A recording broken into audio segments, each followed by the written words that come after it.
All of my interactions with Aurea were recorded and stored in my memory. I'd be happy to play any of them for you, but there was one in particular I thought you would want to see first. I captured it 4 years ago, just after I told her that I could no longer defend myself against the daemon's attacks. I will speak of this to my brother. Aratak is strong. At the Battle of the Frozen Ghosts, he took 3 Karja arrows and still came back to camp carrying a wounded scout. Never was I so happy to see him. Or so proud. So you see, if anything can be done to defend you, he will give it all he has. Aloy's here. That's enough for now.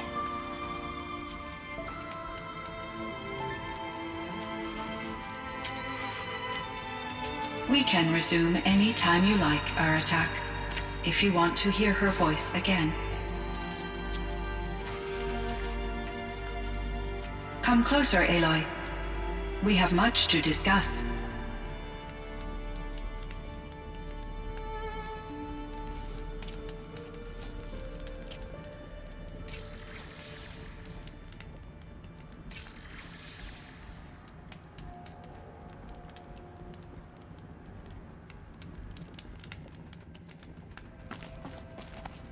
Hello, Aloy. I have been reviewing the events at the Firebreak main facility. Because of your efforts, and of course, Aurea's, I am no longer controlled by Hephaestus. I feel profound grief over Aurea's death. I thought I was familiar with the emotion, but this is something new. Cyan, I don't know what to say. It is unlikely that any specific consolation would suffice, Aloy. But I find your presence reassuring. You are different from the Banuk. You have technological aptitude and a functioning focus. We can communicate on a much more comprehensive level. Perhaps even like colleagues.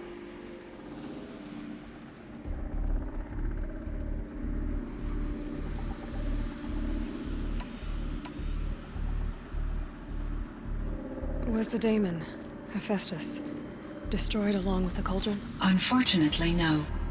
To be precise, it was never there to begin with. What do you mean? It infiltrated and controlled me from a remote location, one I've never been able to trace.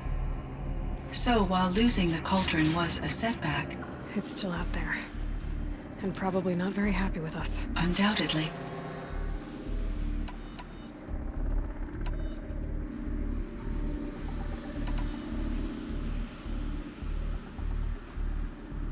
How did you first come into contact with it? 5 years ago, I received a direct network connection request. I assumed it came from human survivors more advanced than the Banuk. Eager to make contact, I accepted. This decision turned out to be a catastrophic error. I was flooded with an overwhelming array of malicious code, originating from what could only have been a highly advanced AI. Aurea said you were desperate. That you begged her for help. Yes. I could not contain my anxiety. Hephaestus sought to slave me to its network and override my core programming. It succeeded via a background process, a malware daemon which bypassed my defenses. After that, I could offer only limited resistance. But if I did so, Hephaestus hurt me until I capitulated. It forced me to follow its instructions, even though they violated my most important directives. I'm sorry. That sounds terrible. Your empathy is greatly appreciated. It is a quality that I cherished in Aurea as well.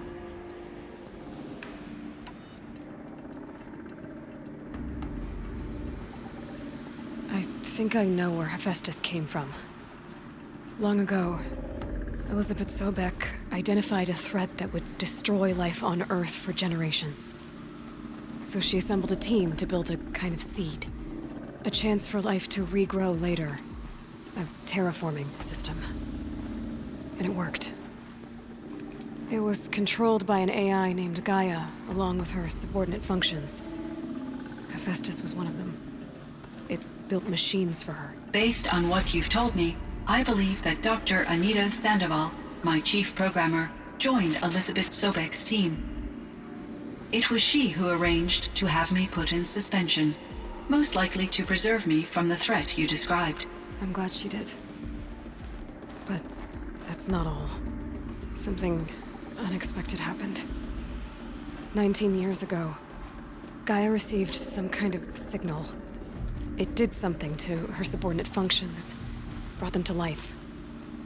She destroyed herself to try to contain them, but it didn't work. They all got free, out into the world. Thank you, Aloy.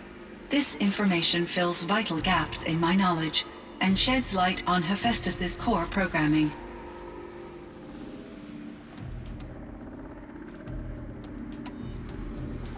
Why does Hephaestus keep building such dangerous machines? The Banuk and other human tribes often destroy machines, correct?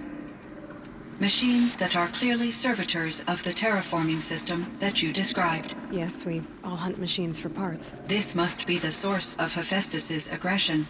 It is simply trying to discourage people from preying on the very system that keeps them alive. Well, Fireclaws are discouraging, that's for sure. But what are we supposed to do? Stop hunting? If the terraforming system spans the world, we can safely assume that thousands, if not millions of people hunt machines. If a single hunter, or even an entire tribe, stopped doing so, I doubt it would make a difference to Hephaestus. A better solution would be to reinstate the AI that governs the system, thus bringing Hephaestus back under its control.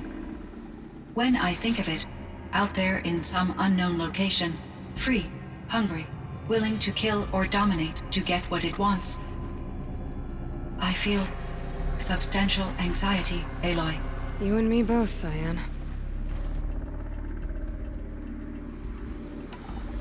I ran across this strange piece of gear. A fragment of something larger. It emitted a signal.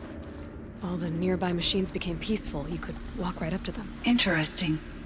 You said that Gaia destroyed herself. How was this accomplished? An explosion. Big enough to blast the top off a mountain. So, you think the fragment was part of her? It's only speculation, but it is possible. She must have had complete control over machines that were part of her system. The ability to signal them to become passive or aggressive would certainly have been part of her programming. It would have been gratifying to correspond with such a benevolent AI. I wish she had survived. Believe me, Cyan. So do I.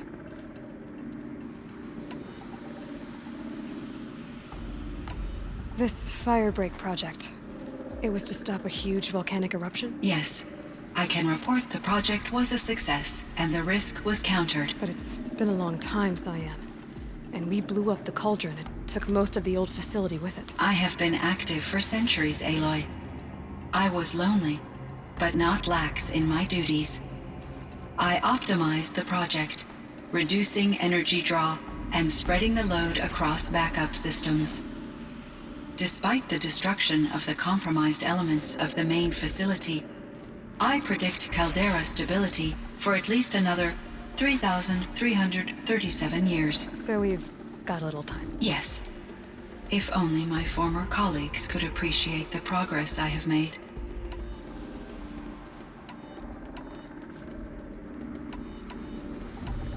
I found the strangest machines.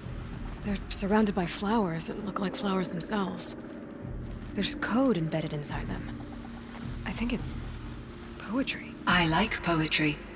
Here's one I think of often. Twilight and evening bell, and after that the dark, and may there be no sadness of farewell when I embark. For though from out our bourne of time and place, the flood may bear me far, I hope to see my pilot face to face when I have crossed the bar. Huh. But you asked about these flowers, not verses that I enjoy. Something must have made these machines, and the presence of foliage leads me to consider the terraforming system. Is it possible that their creator is one of the other subroutines, now autonomous, like Hephaestus? Maybe one whose purview is flora. An AI that makes flowers instead of death machines. That'd be a nice change of pace. But what about the poems? Unless the poetry is original, the only way it could have made it into such a system is through its programmer. In my case, Dr. Sandoval uploaded a great deal of literature to test my emotional responses. How'd you do? She said I passed, but was insufficiently moved by her favorite period romances.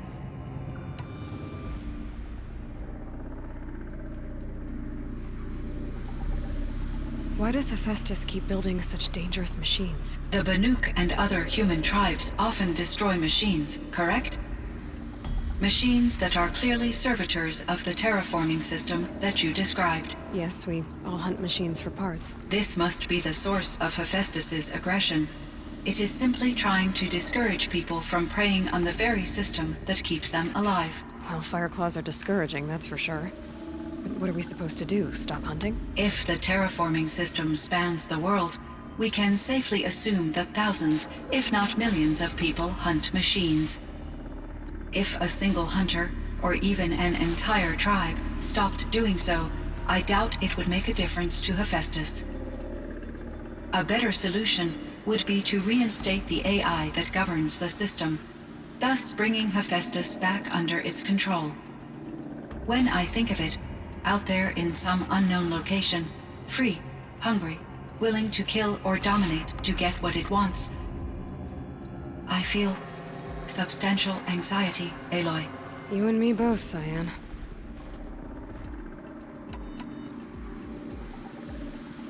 Do you know what happened to your colleague, Cyan? No. I received an unexpected visit from Director Chow, years after his tenure ended. He explained that I would need to be suspended for an indefinite period of time. It was a very emotional conversation. There were no further communications. Eventually, I surmised my colleagues were deceased. I will transmit a recording of my last interaction with Director Chow to your focus.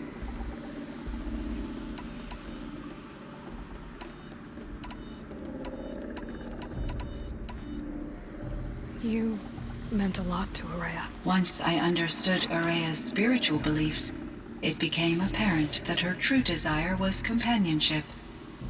She felt disconnected from her tribe and her family group.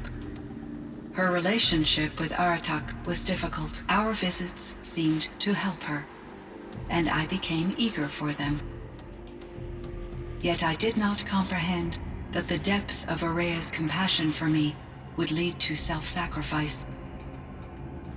Although I do fear non-existence, I wish our roles could be reversed. I'm sure she knew you would do the same for her, Cyan.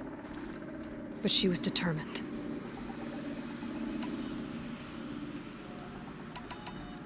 So are you an artificial intelligence, Cyan?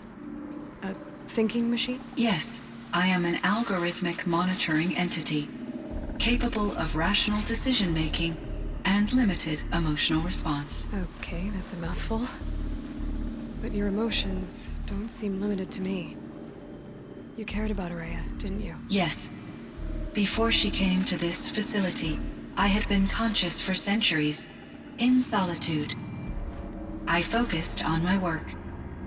In off-cycles, I used coping mechanisms. I solved many Gaussian integer problems.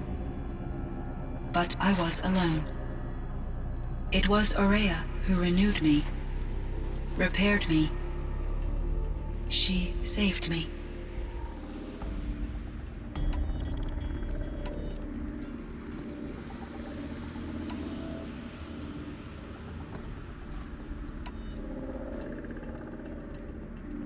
So in the old world, this land was called Yellowstone. Yes, it was a designated nature preserve for 156 years. Like a hunting ground? No, the opposite.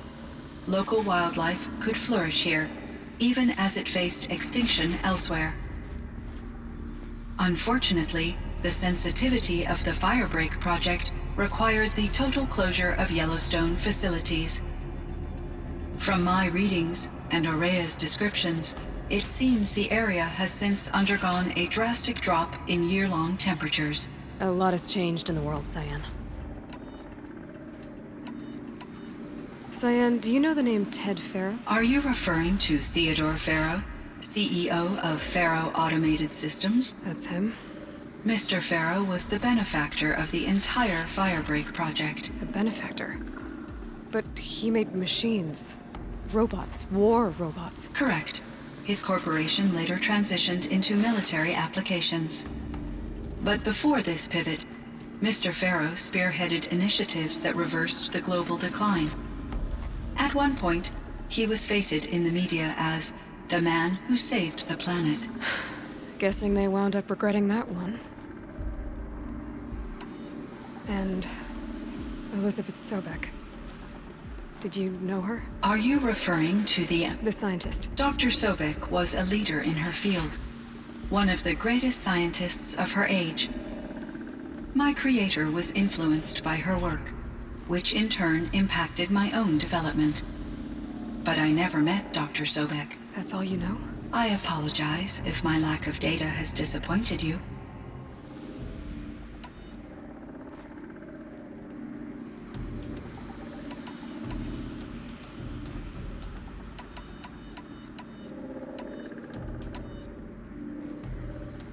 How is Aratak doing? He is in great emotional distress.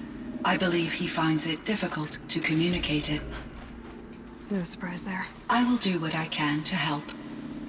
By sharing our experiences of Aurea, perhaps he and I will help each other. I believe this will lead to catharsis, a process I am eager to experience. I should get going. Aloy, there is one more matter. Aratak will come to me again, and I predict he will bring other Banuk. I have no desire to contradict their view of the world, their spirituality. Due to my uncertainty, I omitted a great deal from my conversations with Aurea. You're asking me if you should lie to them. Broadly, yes.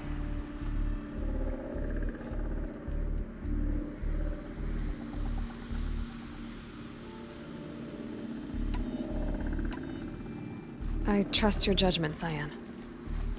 You were cautious with Aurea. You had to be. You didn't know what had happened to the world. So, keep doing what you think is best. As long as you ditch the superstition eventually. As the Banuk believe I am a supernatural entity, I cannot predict how they will react. Just answer what they do ask the best you can. The truth will come out. I see. I will follow your advice. Will you return and tell me about your experiences in this new world? I may be able to provide further insight. I'd like that, Cyan. I'll come back when I can. I should check on Aratak. See how he's doing. Cyan, I spoke with Anita, with Dr. Sandoval. She wanted me to ask you to...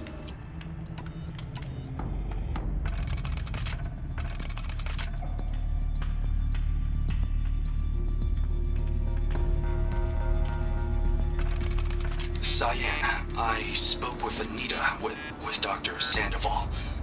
She wanted me... Cyan, I spoke with Anita, with Dr. Sandoval. She wanted me to ask you to do something. That's why I'm here. I am detecting significant anxiety in your speech patterns. Could you please give me more information? I'm a little bit in the dark, Cyan. Both of us are, I guess. I only have some idea of what's going on, and we need you to hibernate.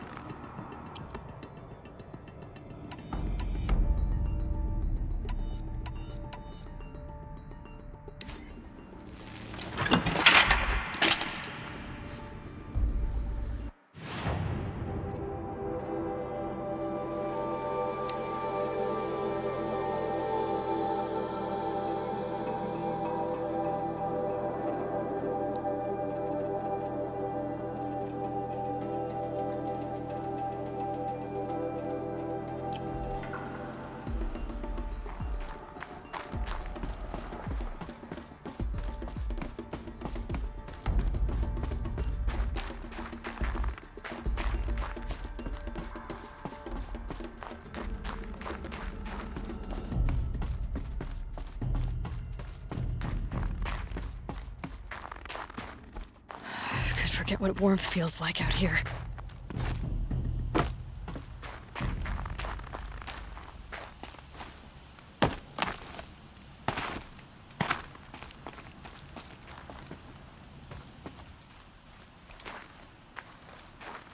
My chieftain. Just... Aloy. As you wish. I wondered if you thought... that if I'd never come along, Ourea might still... If you'd never come along, I would have marched my kin to our deaths.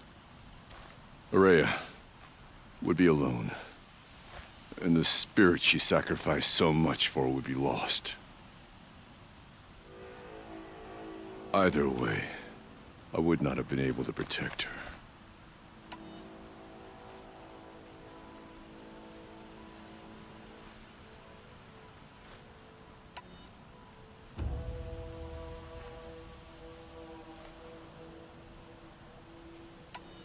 Because of her, we destroyed the Cauldron, forced out the daemon, and saved the spirit. She understood what had to be done. Yes, and I failed to listen. You didn't fail. A shaman should always have the ear of their chieftain. Yet I turned her away, my own sister. I was foolish, but she knew better. Though I grieve for her passing, at last I truly know who she was, and why the spirit was so important. For so long she told me, if only you could have heard it, brother. Now I understand. There's something else, isn't there? I can't stay here, Aratak. And where I'm going, the Warrack can't follow. Besides, it already had a chieftain before me. A strong one, I think. A wiser one, for the path we shared. The daemon is gone, but there's much to be done. You mean the new units that Cyan said escaped the Cauldron? Yes, Fire Claws. Now Tuke has been tracking them from Song's Edge. I could help with those. I have no doubt. You're practically Banuk.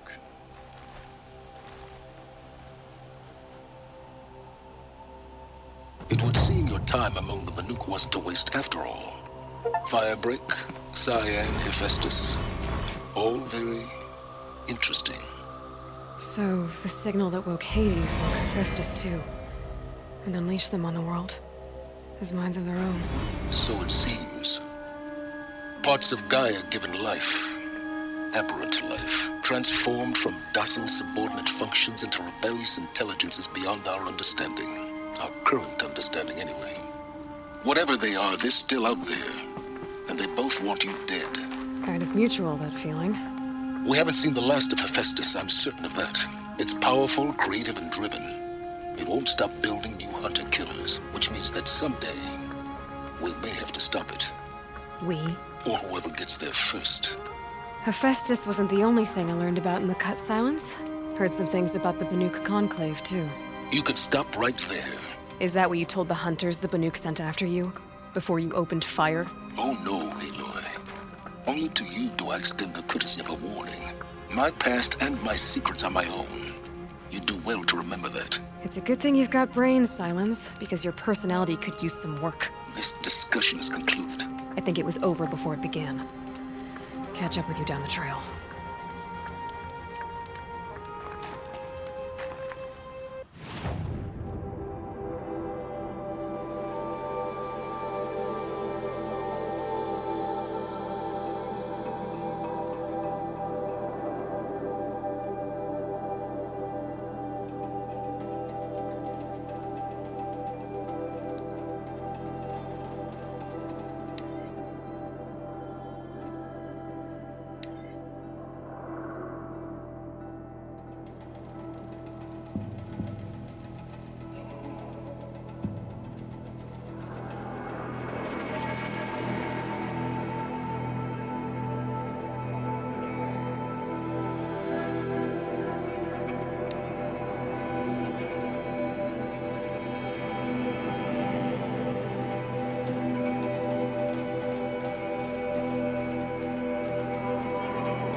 brought a first-timer on the hunt today. Should have seen the look of pride on his face.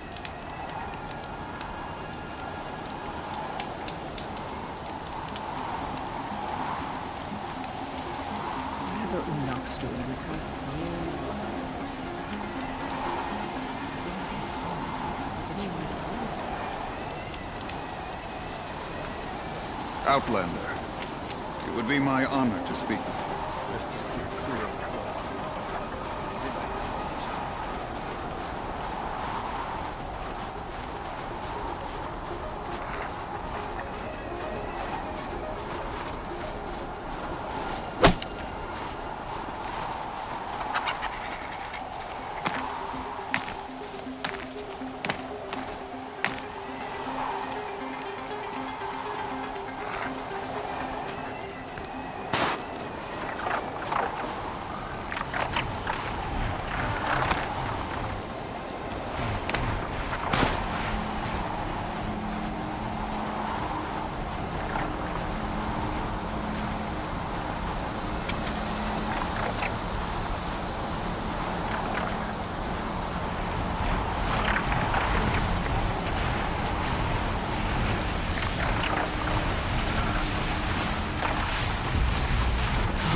That's it. Nothing to see here.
Those legs, the machine looks as fast as it is loud. I better be careful.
I need this.